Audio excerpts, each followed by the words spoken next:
Yan sinasabi natin mga kababayan. Pag matanda ka na kasi dapat manahimik ka na lang. Enjoy mo yung enjoy mo yung retirement mo. Ayaw manahimik ni Chavit eh. Ngayon, may pumatol sa kanya. Naini siguro yung mga taga Ilocos Sur. Kababayan niya, abogada, yung nag-file ng kaso.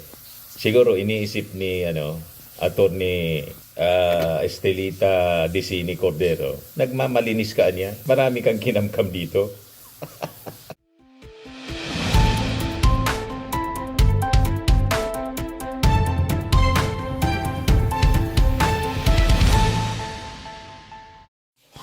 Hello po mga kababayan, si Dante Maravillas, Bicolanong Vlogger Broadcast Journalist from Albay. Ito yung breaking news ngayon po.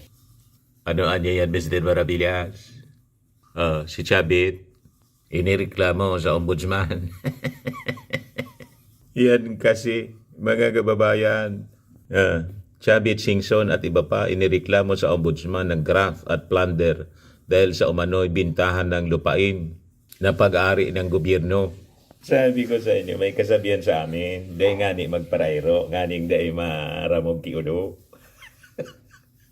Huwag masyadong magaslaw para hindi kumalat yung tae. Yun ang kasabihan sa amin po. Dahil magparayro para dahil maramog kiulo. Yan nangyari ngayon kay Chavit Singson. Finailan ng kaso. Masyado kasing nagmamalinis. Di ba? Sabi ko sa inyo, tulad ni Digong, kung nanahimik na lang sana.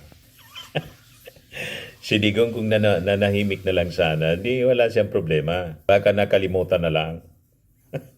Ganon din si Sara. Hindi magapaghintay eh. Ngayon, sumama pa si Chavit. Ito na ngayon.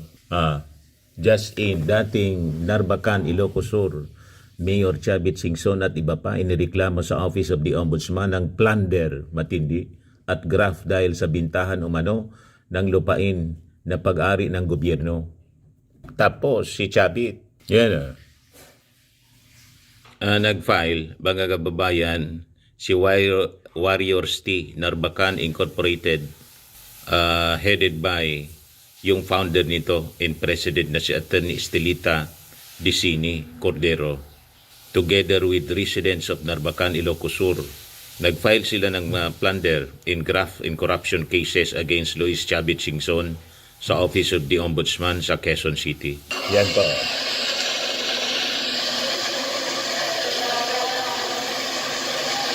Attorney, isang question lang. Anong pakiramdam mo ngayong umaga? Maligaya. Finally. Palagay ko po, maraming Pilipino. Si Yayam Dizon siya, yung kaibigan natin. Thank you. And Marcos Loyalit. Para sa probinsya ng Ilocos. Hinihingi namin ng mabilanggo si Chavit maski matanda ng India. Hinihingi daw nila ng mabilanggo si Chavit. Probinsya namin Ilocos. Yan Si Yayam, isang Marcos Loyalist ang nag-cover. Yan sinasabi natin mga kababayan. Pag matanda ka na kasi dapat manahimik ka na lang. Enjoy mo yung enjoy mo yung retirement mo. Ayaw manahimik ni Chavit eh. Ngayon, may pumatol sa kanya. Naini siguro yung mga taga Ilocos Sur. Kababayan niya, abogada, yung nag-file ng kaso. Siguro iniisip ni Attorney Estelita Dicini Cordero, nagmamalinis ka niya. Marami kang kinamkam dito. Di ba? May kasabihan tayo mga kababayan. In every great fortune, there is a crime behind. Malamang ito na ang rason kung bakit si Chavit mga kababayan napakayaman. Sa ombudsman na siya magpaliwanag ngayon, mga kababayan. Di ba? But anyway, ang topic natin, yung kasinungalingan mga kababayan na pinapakalat ng mga DDS influencer tungkol sa mga testimonies ni Diskaya. Yung testimony po ni Diskaya, ng mag-asawang Diskaya, punong-puno ng butas, selective sila, kung sino lang gusto nilang isabit. Hindi man po sila nagtitell all. Diba? May dagdag, may kulang. Dagdag bawas, lies in omission mga kababayan ang strategy nila. Yung mga kalyado nila, pinoprotektahan, tapos dinidiin yung iba. Hindi maaari yan, mga kababayan. At nang masusukol na yung mga totoong kasabwat niya, ayun, biglang umatras sa ICI, sa kanyang testimony sa ICI. Ayaw na daw niya. Hindi maaari yung selective. So makikita ninyo ngayon, mga kababayan, sa politika ngayon, may dalawang klaseng kasinungalingan. Lies by omission and lies by addition. Pilit niya kasing sinasabi si Martin Romualdez.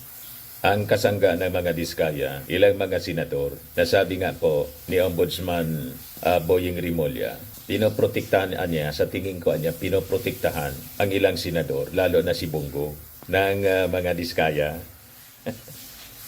Yun naman talaga po. So makikita ninyo yung mga kakampi niyang senador, nagiging palaban lang kuno laban sa korupsyon. Pag yung pangalan nila ay nalilinis, pag nasasabit na po, ayun, iwas pusit sila. So makikita ninyo, mga kababayan, ang strategy. Yung kasinungalingan ng mga diskaya, they add lies to protect and delete truth to protect, depende sa kalyado. So makikita ninyo ang recipe ng cover up, pagtakpan yung mga personalities na totoong nagkinabang po dito sa korupsyon sa flood control. So dito tayo sa lies ng mga diskaya, may addition. Ginawa nila, mga kababayan, na Bilane si Congressman Martin Romualdez sa flood control anomalies, sa kwento ng flood control anomalies, sa pamamagitan ng pag-mention ng mga pangalan na sinasabi nila, mga tao ni Martin Romualdez, yung mga congressmen, pero wala man po ni isang dokumento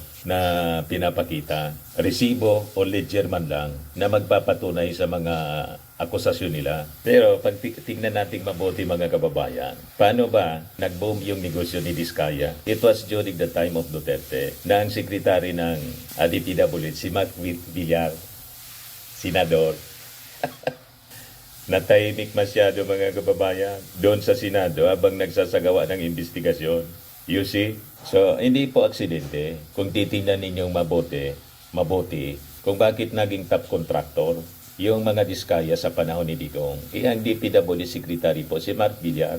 At nang senador na siya, yung kumpanya ng kanyang tito, kumorner po ng 300 million pesos of contracts. Flood control contracts, mga kababayan. Ngayon, punta naman tayo kay Bongo na sige po ang Pilato. Wala daw siyang kinalaman. Si Bongo palaging nagsasabing ang CLTG ay sa tatay ko lang yan. Pero alam naman natin po, yung CLTG Builders, malinaw, initials ng kanyang pangalan, Christopher Lawrence Tesorogo, nakakuha ng 4.9 billion worth ng contracts noong 2017 hanggang 18. Naniwala kayo, mga kababayan, walang influensya si Bongo? Na corner yon ng kanyang pamilya? Bilyon, 4.9 billion pesos na contracts. Tell that to the Marine, sabi nga ng mga netizens, mga kababayan. Sino bang maniniwala ng ganon? Pagkatapos, yung sa kapatid niya, Alfredo Builders, nakakorner din ng 1.74 billion na project. Walang alam si Bongo. Grabe naman po pagka inosente ni Bongo, pag naniwala kayo. So ayon sa reklamo po ni dating Senador Trillanes, itong dalawang kumpanya, parehong walang sapat na license para makakorner ng bilyon-bilyon. Marami sa mga proyekto lumampas sa limitasyon ng pinapayagan sa kanila. At yung mas malala, nakipag-partner sa mga kumpanya po ni Diskaya. So makikita ninyo habang inuusig ngayon yung mga Diskaya, na-discover, mga kababayan, na dati pala silang business partners ng mga paboritong kontratista ng Duterte administration. So naintindihan na ninyo kung bakit nagiging defensive yung mga Duterte, lalo na si Sara. Nagpaunang salita na sa kanyang papreskon ang investigasyon na niya ng ICI, papuntaan niya yan sa amin. Yun man talaga, papunta sa inyo kasi doon nagli-lead ang mga dokumento. At tinamin mismo ng Diskaya, 2016 sila tumabo, panahon ni Digong. So nang tumiba yung mga Diskaya, may narinig kayo sa previous administration tungkol sa mga anomalous flood control projects. Di ba tahimik sila? Sino ang nag-expose? Yung ating Pangulong Bongbong Marcos. Ngayon, binabaliktad nila. Di ba? So makikita ninyo ang pagkakaiba. Habang yung kampo ng mga Duterte nagtatago sa technicality at kung ano-ano mga kasinungalingan, in deflection, si Martin Romualdez frontally hinaharap yung mga akusasyon courageously. Kasi pag wala ka namang tinatago, ba't ka iiwas? Tapos si Sara ngayon at yung mga DDS influencers, tinatarget na pong siraan yung ICI mismo. Sinisiraan nila. Alam na nila kasi ang direksyon ng investigasyon papunta sa kanila kasi ang ebidensya po papunta man talaga sa kanila. Yung diskaya po tumiba during the previous administration at ang nagbulgar yung ating Pangulong Bongbong Marcos. Kaya yon sinabi ng ating Pangulo, maya naman kayo. Ayos, alam na ninyo kung sino itong mga nagkukunwari na malinis. Okay pa? Ayan lang po ang ating short video ngayon. Ako po si Dante Maravillas. Bye-bye po. God bless.